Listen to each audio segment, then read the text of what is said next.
O Senhor esteja convosco. Ele está no meio de nós. Proclamação do Evangelho de Jesus Cristo segundo João. Glória a vós, Senhor.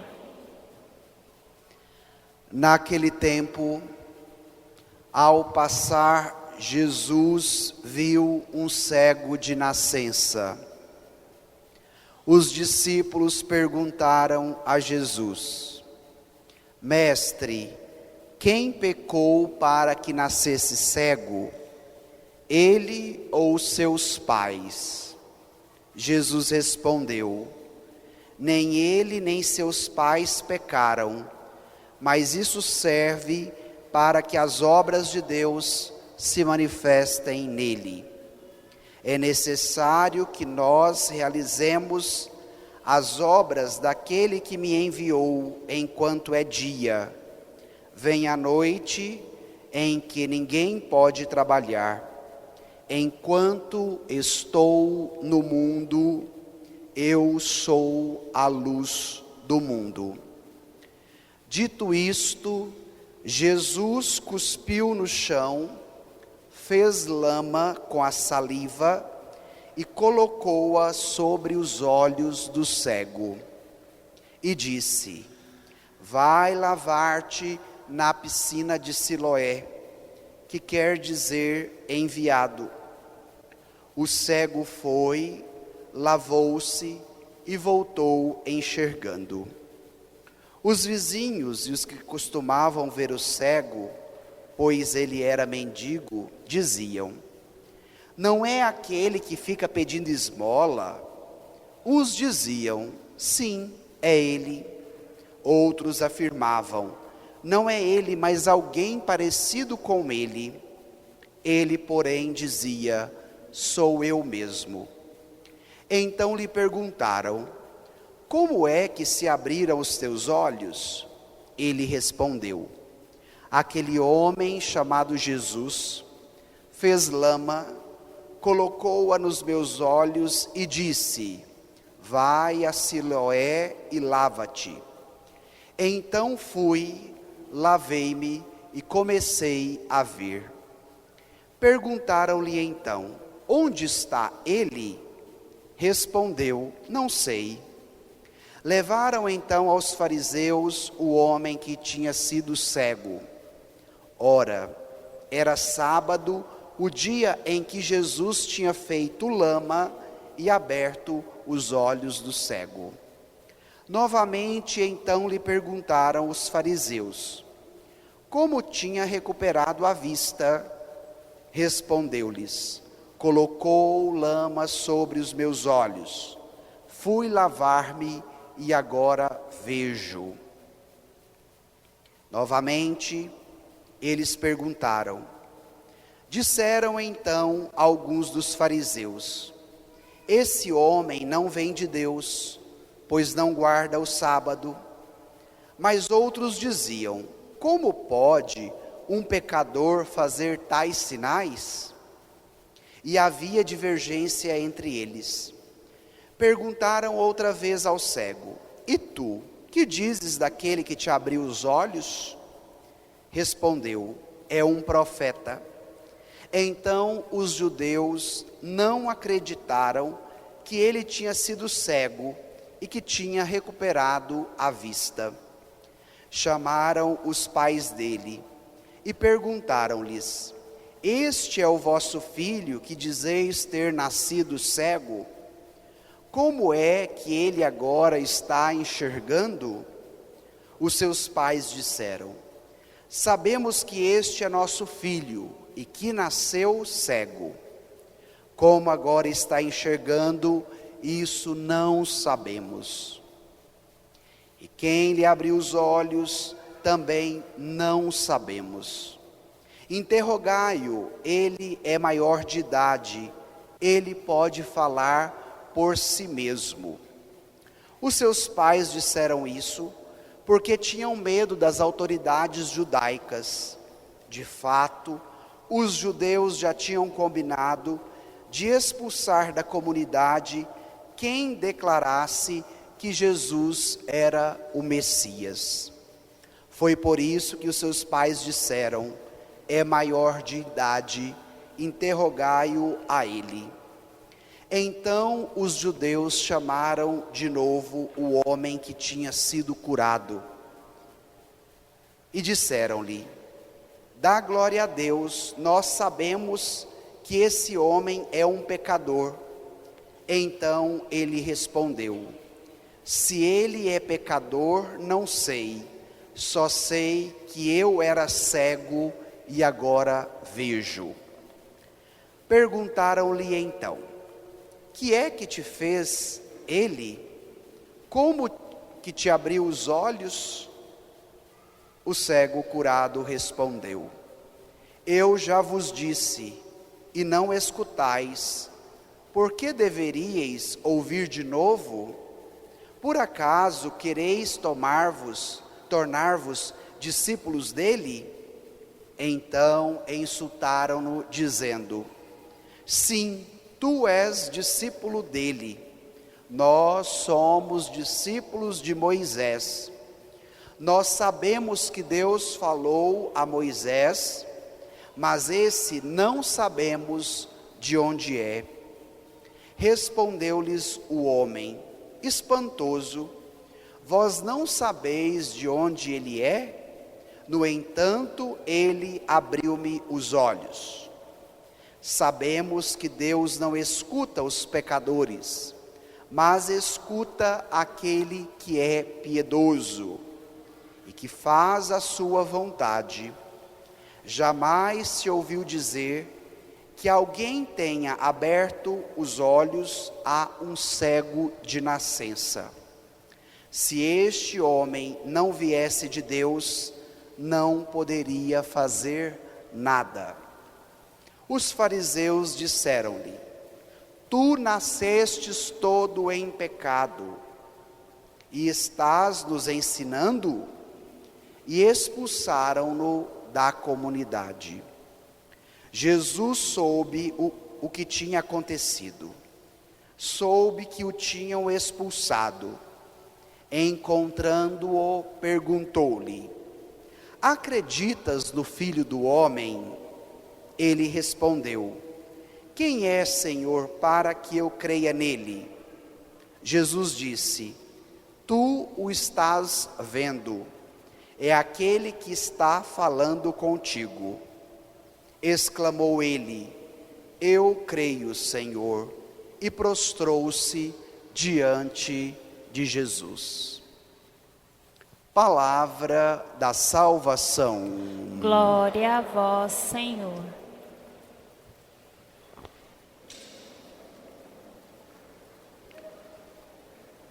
O Senhor é o pastor que me conduz, não me falta coisa alguma. Irmãos e irmãs, celebramos hoje a liturgia do 4º domingo da Quaresma. Estamos fazendo um belo itinerário quaresmal nestes últimos domingos que antecedem a Semana Santa. No domingo passado, Jesus se apresentou como água. Ele é a água viva que sacia a sede da samaritana. No Evangelho de hoje, Jesus se apresenta como luz, que é capaz de iluminar o cego de nascença e dar-lhe a graça de uma nova visão. E no domingo que vem, Jesus se apresentará como vida ao ressuscitar Lázaro, que tinha morrido. Jesus é a água, Jesus é a luz, Jesus é a vida. E isso tudo vai desembocar na Semana Santa. Pode ser que vocês estranharam um pouquinho na hora do Evangelho, porque no folheto de vocês está o texto breve. E eu quis proclamar o texto completo, porque tem algumas partes que o texto breve suprimiu, que são muito importantes. Então, mesmo que você não tenha no folheto, é importante que você ouça, que você escute. E agora nós vamos ao Evangelho, porque ele possui uma grande densidade teológica. Nós não conseguiremos esgotá-lo nesta manhã de domingo. Ouvimos dizer que Jesus estava passando, e ao passar ele viu um cego de nascença. 3 elementos importantíssimos: um Deus que caminha, um Deus que é romeiro, um Deus que passa, um Deus que vem ao nosso encontro, e ao passar perto de nós, não se torna indiferente, mas passa e vê. A sensibilidade de olhar àquele que está à beira do caminho. E o terceiro elemento, o cego de nascença. Se vocês lerem todo o Novo Testamento, este é o único cego de nascença que vocês encontrarão no Novo Testamento. Existem outros cegos nos textos, mas de nascença somente esse.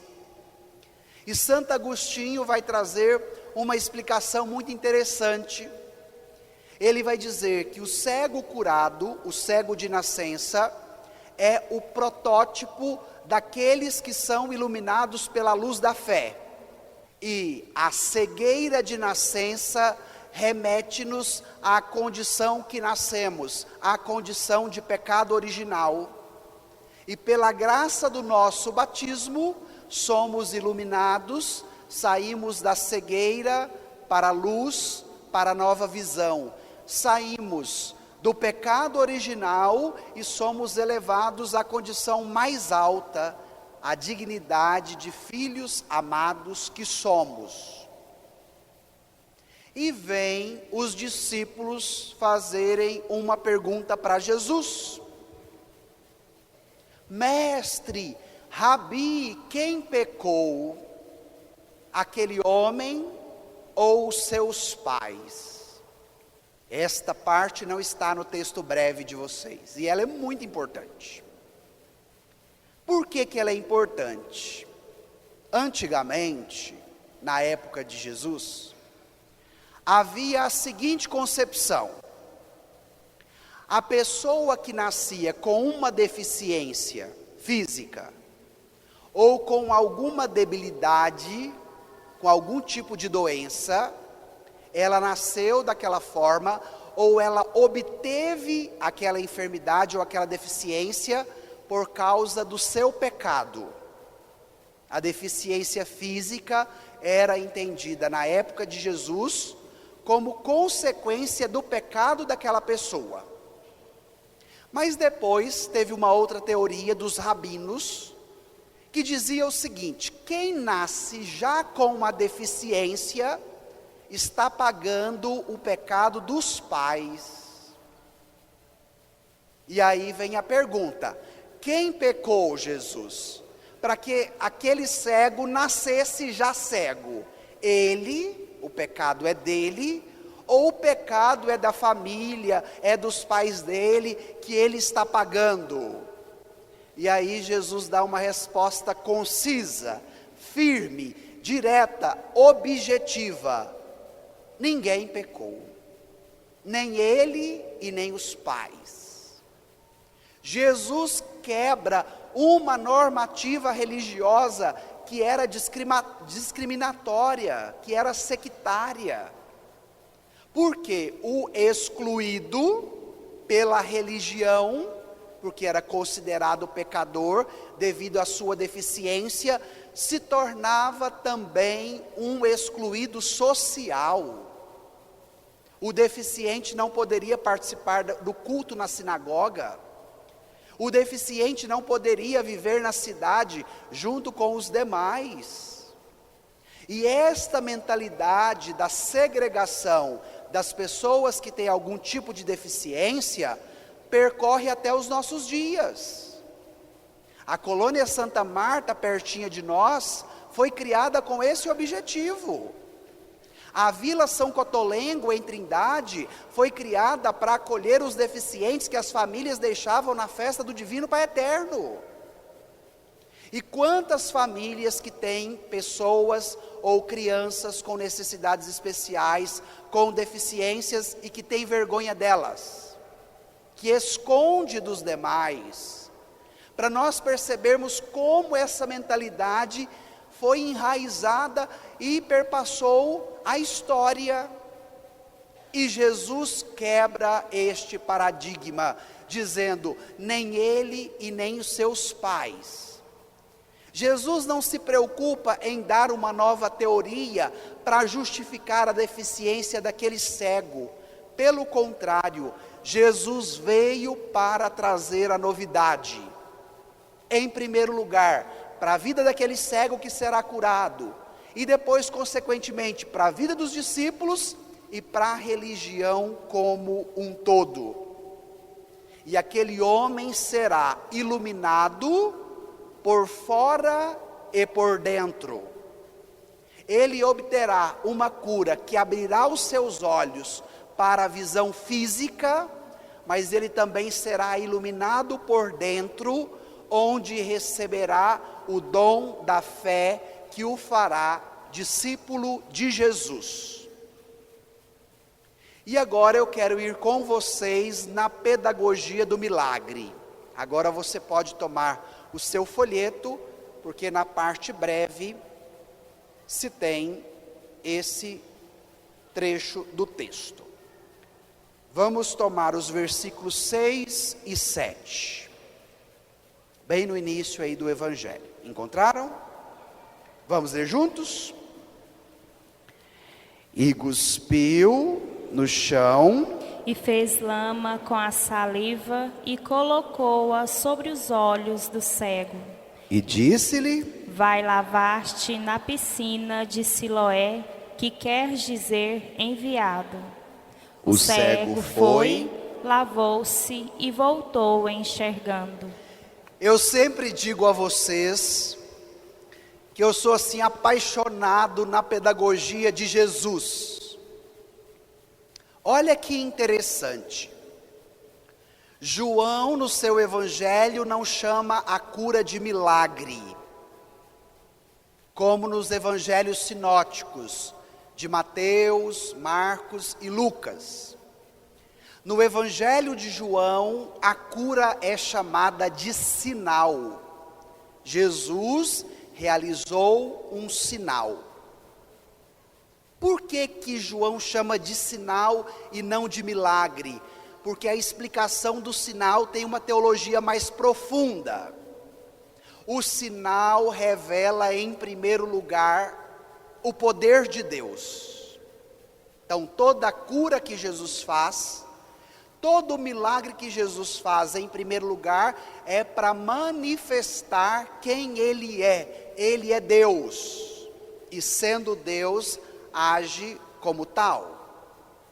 E depois, consequentemente, manifestando a força, a ação, a glória de Deus através daquela cura, quer fazer do curado discípulo dele.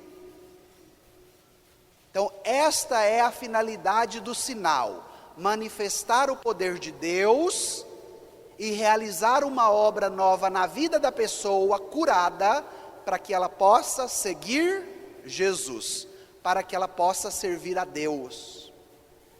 E eu queria tomar isso com vocês, porque o que tem hoje de igreja, de grupo, de pastor, de padre, de leigo e de leiga, prometendo cura para todo lado, e de repente vem grandes multidões, porque as multidões querem cura para resolver os seus problemas momentâneos.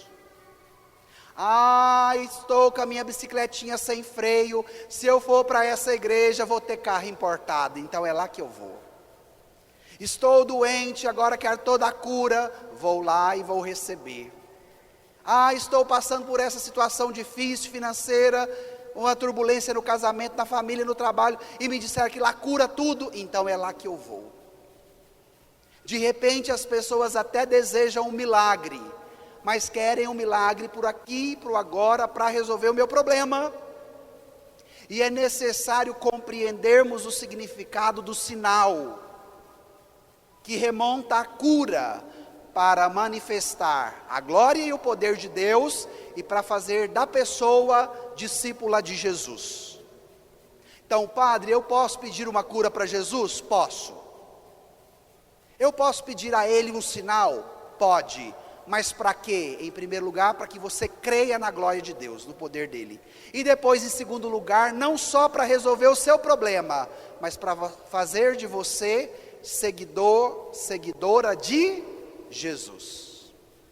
Então, estão percebendo a densidade e a força da palavra? E na pedagogia de Jesus, o sinal não se dá de maneira mágica. Jesus não pegou uma varinha de condão e fez pirim pim pim e o cego de nascença começou a ver. Não. Houve uma pedagogia do milagre, houve uma pedagogia do sinal. E eu consegui, pelo texto, diagnosticar 3 atitudes de Jesus para que o sinal acontecesse. Vamos ver se vocês concordam diante desses 2 versículos que nós lemos. Qual foi a primeira coisa que Jesus fez? Lá no início do versículo 6. Pode colar aí no folheto. Ele cuspiu. Primeira atitude. A segunda atitude, o que é que Jesus fez? Lama. E a terceira atitude, passou essa lama onde? Nos olhos do cego de nascença. Preste atenção agora nesta teologia do sinal, porque ela é maravilhosa. Jesus cuspiu. O que isso significa? Isso remete-nos ao sopro criador, à divina ruá, ao hálito da vida, ao sopro da vida que nos foi comunicada na criação. Deus cria o homem e a mulher e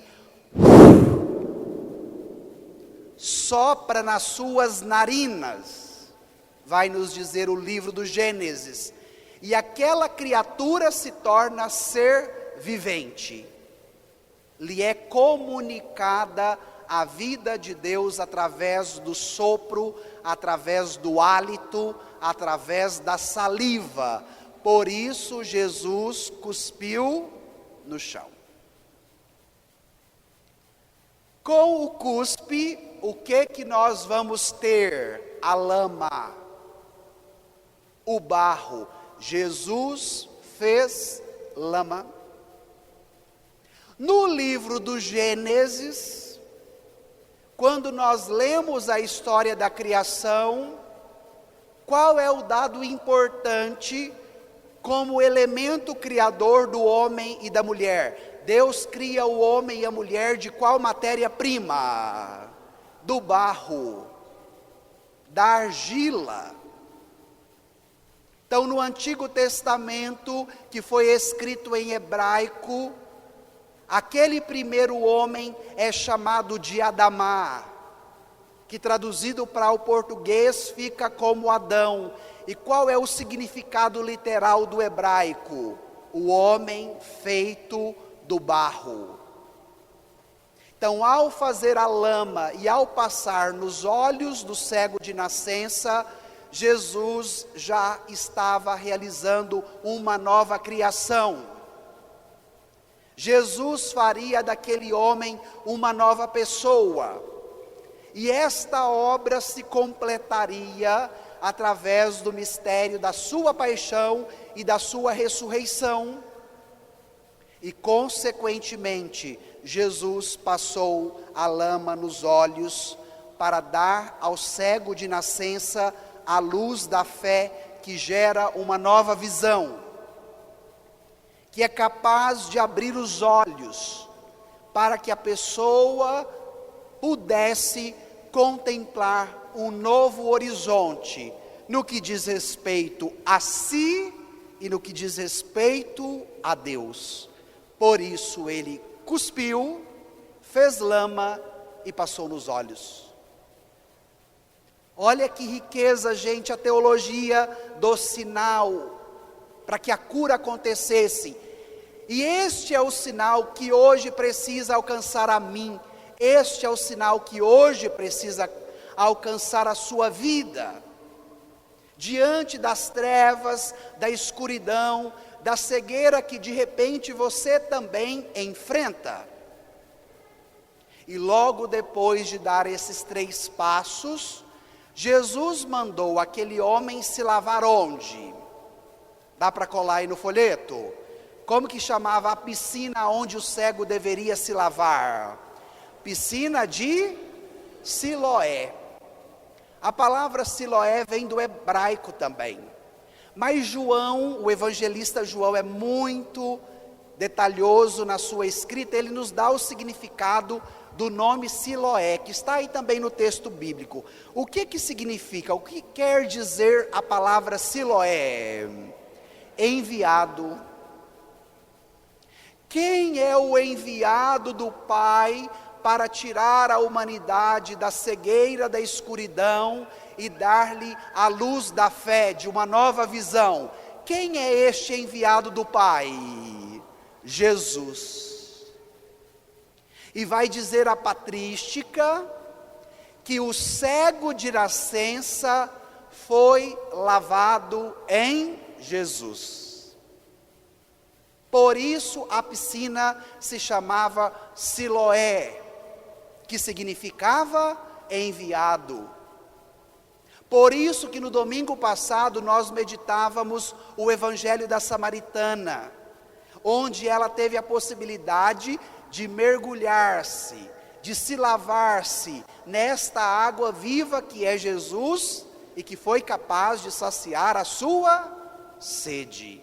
Jesus é água, Jesus é luz que ilumina toda a cegueira. Minha gente, que riqueza o Evangelho de hoje, que força desta palavra para nos ajudar na nossa caminhada. Então o homem foi, lavou-se e voltou enxergando. Padre Max, qual é então esta pedagogia do milagre? Escutar a palavra de Jesus, acreditar nela, deixar com que ele haja em você e obedecer o que ele te disse. Esta é a pedagogia do sinal. Esta é a pedagogia da cura. E aquele homem, acreditando na palavra de Jesus, aderindo a ela, obedecendo esta mesma palavra, foi capaz de ver. Vamos avançar um pouquinho no texto. Volte aí. Versículo 8 e 9. Vamos ler juntos? Os vizinhos e os que costumavam ver o cego, pois ele era mendigo, diziam: não é aquele que ficava pedindo esmola? Uns diziam: sim, é ele. Outros afirmavam: não é ele, mas alguém parecido com ele. Ele, porém, dizia: sou eu mesmo. 3 grupos vão questionar o cego que agora fora curado. O primeiro grupo, os vizinhos fofoqueiros. Graças a Deus aqui em Senador Canedo não tem vizinho fofoqueiro, nem vizinha.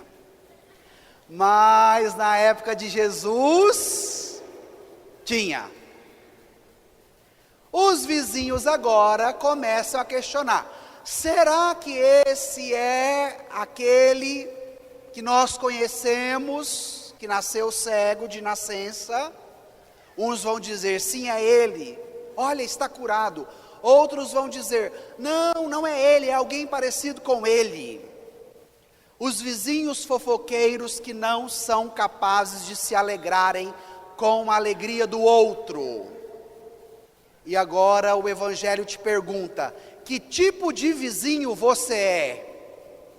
Porque de repente a pessoa chega com as alegrias, com as conquistas, toda feliz para partilhar com você, e de repente dá até um sorrisinho amarelo, que bom, né, fulano, fulana, mas por dentro fica remoendo, dizendo, como que ele foi curado?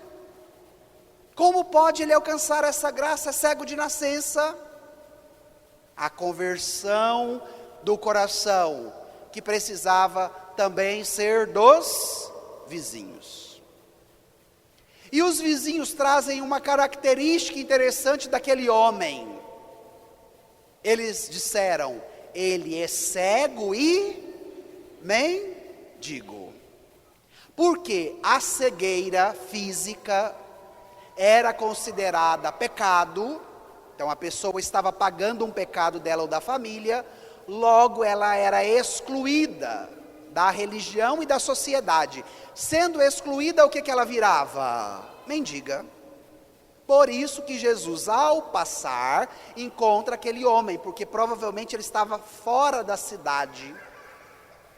E eu queria pegar esses dois elementos, ele era cego e mendigo, para lhe perguntar, é uma pergunta indigesta, mas o Evangelho precisa nos tocar. E aí você deve se perguntar nesta manhã, por onde a minha cegueira já me levou a mendigar? A mendigar afeto, a mendigar presença, a mendigar coisas materiais, ao mendigar reconhecimento, amor, carinho, companheirismo, e aí poderíamos citar vários exemplos. Repito, por onde a minha cegueira me levou a mendigar? O que você já mendigou na sua vida por estar cego? Por estar cega? Esta pergunta é indigesta, minha gente, porque ela mexe no mais profundo do nosso ser, mas ela é para nos tocar e para nos abrir à novidade. Jesus se apresenta como luz. Agora vem o segundo grupo, que vai ser questionado, o grupo dos fariseus. Vamos nos versículos 15 e 16. Olha lá o que está escrito. Novamente, então lhe perguntaram os fariseus como tinha recuperado a vista. Respondeu-lhes, colocou lama sobre meus olhos, fui lavar-me e agora vejo. Disseram então alguns dos fariseus, esse homem não vem de Deus, pois não guarda o sábado. Mas os outros diziam, como pode um pecador fazer tais sinais? Além de ficarem incomodados os vizinhos fofoqueiros, o outro grupo que ficou muito incomodado com a cura de Jesus, os fariseus. As lideranças religiosas da época de Jesus. Por quê? Porque Jesus agora vai infligir um grande mandamento. O mandamento do sábado, que é considerado o dia sagrado para o judeu, é o Shabat. O bom judeu, no dia de sábado, o judeu piedoso não poderia fazer absolutamente nada, a não ser ir para o templo, para a sinagoga, para meditar a lei, os profetas, rezar os salmos, e viver a fé com uma comunidade. E os judeus são muito rigorosos nas normas religiosas. E agora vem Jesus e cura o cego de nascença, qual dia? Sábado. E os fariseus ficam irados, dizendo, não pode se fazer cura dia de sábado.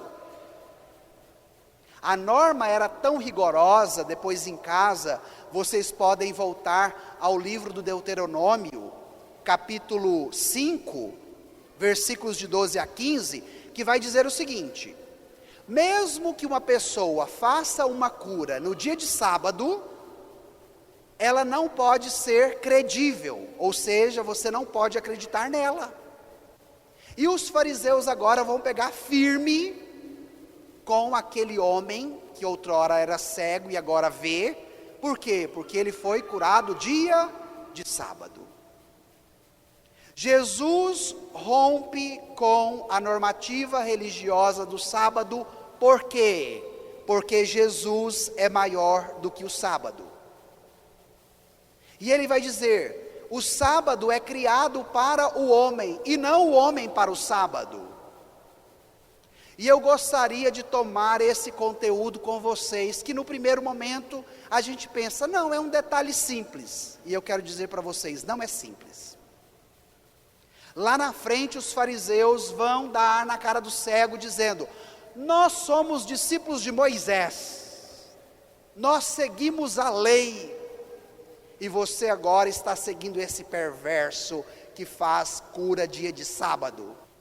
Nós não, mas você é discípulo dele.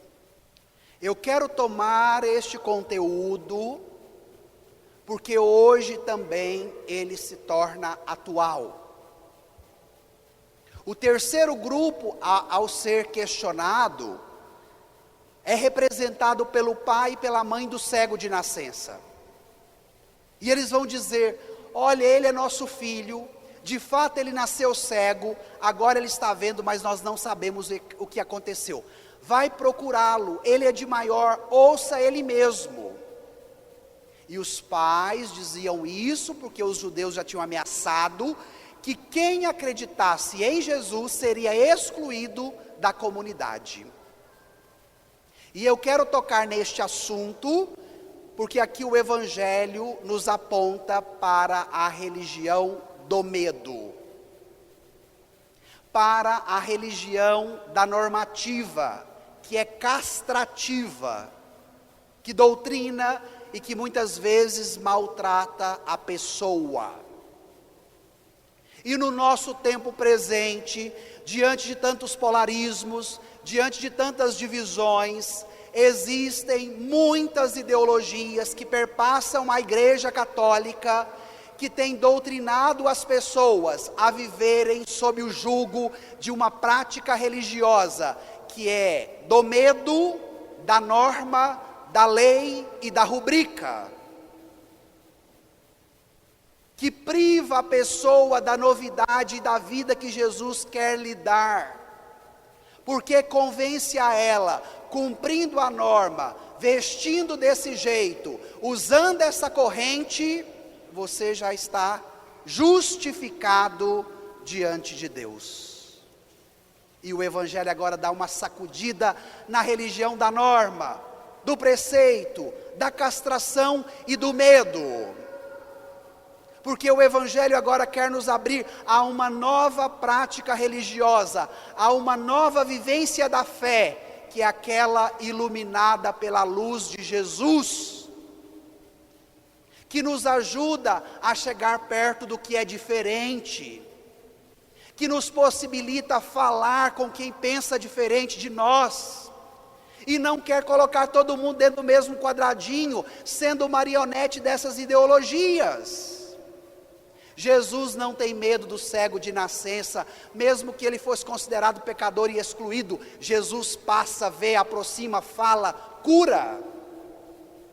Jesus não se deixa limitar pela norma religiosa do sábado, mas Jesus realiza o sinal e é dia de sábado.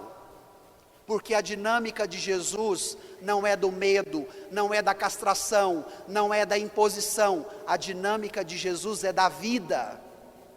A dinâmica de Jesus é da luz. A dinâmica de Jesus é de uma nova visão capaz de tornar a pessoa uma pessoa nova. Por isso ele cuspiu, por isso ele fez lama, por isso ele passou nos olhos e por isso ele mandou o cego se lavar na piscina de Siloé, porque aquele homem em Jesus se tornou uma nova criatura. E é isso que Jesus tem para a sua vida. É isso que a sua fé tem que te ajudar. É isso que a sua prática religiosa precisa te apontar. E agora vem a novidade para coroar o nosso texto, a nossa meditação. Vamos lá no final do Evangelho. No versículo 34, os fariseus expulsaram aquele homem curado de onde? Da comunidade. Tu nascestes todo em pecado e está nos ensinando, e expulsaram-no da comunidade. Agora vamos ver, a religião castrativa, normativa, exclui. Agora vamos ver como é que é a prática de Jesus, versículos 35 e 36. Vamos do 35 ao 38, porque a gente já fecha aí o texto. Vamos juntos? Jesus soube o que tinham expulsado, encontrando-o, perguntou-lhe: acreditas no Filho do Homem? Respondeu ele: quem é o Senhor para que eu creia nele? Jesus disse: tu está vendo, é aquele que está falando contigo. Exclamou ele: eu creio, Senhor, e prostrou-se diante de Jesus. Vamos repetir com mais força o versículo 38. Eu creio, Senhor, e prostrou-se diante de Jesus. A religião normativa e castrativa excluiu, e Jesus fez o quê? Acolheu. De que lado você fica? Como é você no cotidiano da prática da fé e da religião? É de excluir ou de acolher?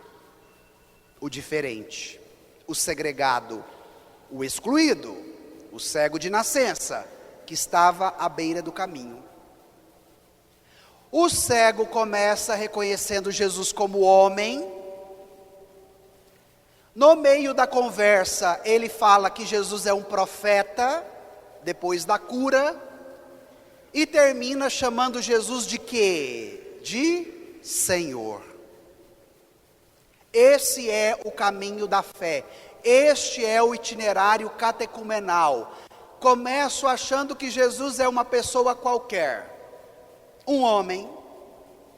Abro o meu coração para acolher a luz que me ilumina, o sinal acontece, e eu o reconheço como profeta. E a minha disposição interior de segui-lo faz com que ele se torne o Senhor e o Salvador da minha vida. Por isso, aquele homem vai ser questionado por Jesus: crês no Filho do Homem? E aí ele vai dizer: mas quem é este? E aí Jesus vai dizer: é aquele que fala contigo. E ele responde: eu creio, Senhor. Aqui está a finalidade do sinal. Aqui está a finalidade do milagre: fazer com que o miraculado creia em Jesus. E é desta luz que precisamos em meio à escuridão. É desta fé que necessitamos neste período quaresmal e neste tempo da história tão desafiador. E qual foi a atitude física do cego de nascença, que agora estava curado? Ele se prostrou. E eu quero encerrar com o seguinte pensamento, preste atenção no que eu vou te dizer agora. No começo, o cego se prostrava, mendigando alguma coisa. E agora, este homem que é curado, se prostra diante de quem? De Jesus. Se vocês lerem toda a Bíblia, de Gênesis a Apocalipse, a Escritura diz que se prostrar é uma atitude que só se faz na presença de Deus, porque ela diz respeito à adoração. Então significa que o homem curado se prostra porque ele reconheceu Jesus como Deus e ele quis adorá-lo em espírito e em verdade. Evangelho do domingo passado. Por que eu quero encerrar com esta ideia? Porque no seu cotidiano, você não deverá mais se prostrar diante da sua cegueira que te leva a mendigar. Mas na sua história, você é convidado, convidada a se abrir à luz de Deus que hoje quer te iluminar, que quer te dar uma nova visão, que é a visão da fé, para que você se prostre diante de Jesus para adorá-lo. Nossa Senhora, dá até vontade de chorar, né? Meu Deus, que força essa palavra! Não se prostre diante da sua cegueira que te leva a mendigar, mas queira se prostrar diante de Jesus, a quem você deve adorar.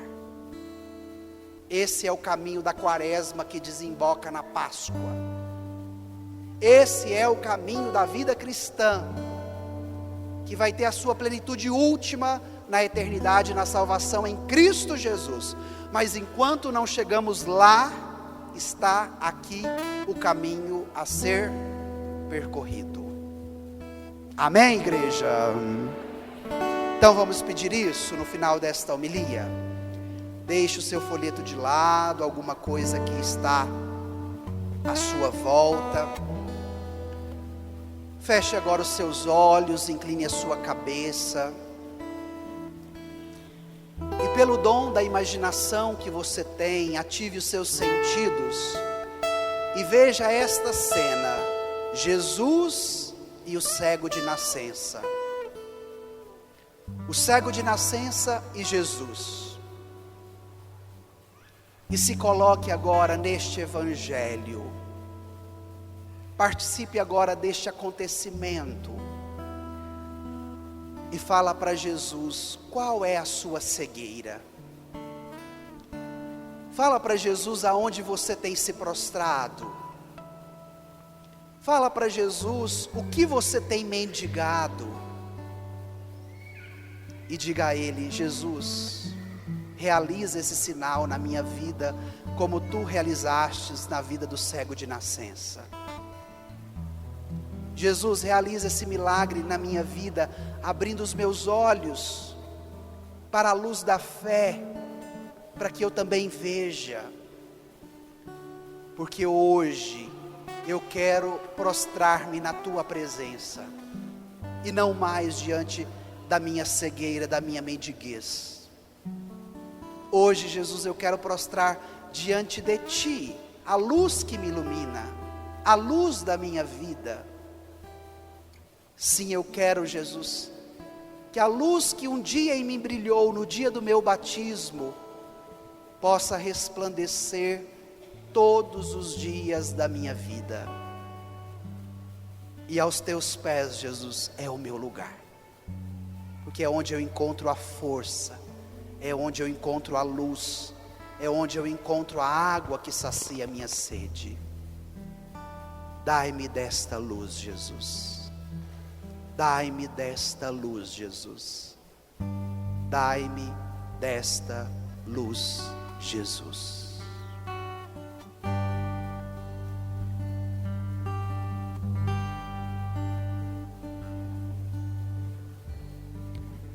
Anseias, eu bem sei, por salvação. Tens desejos de banir a escuridão.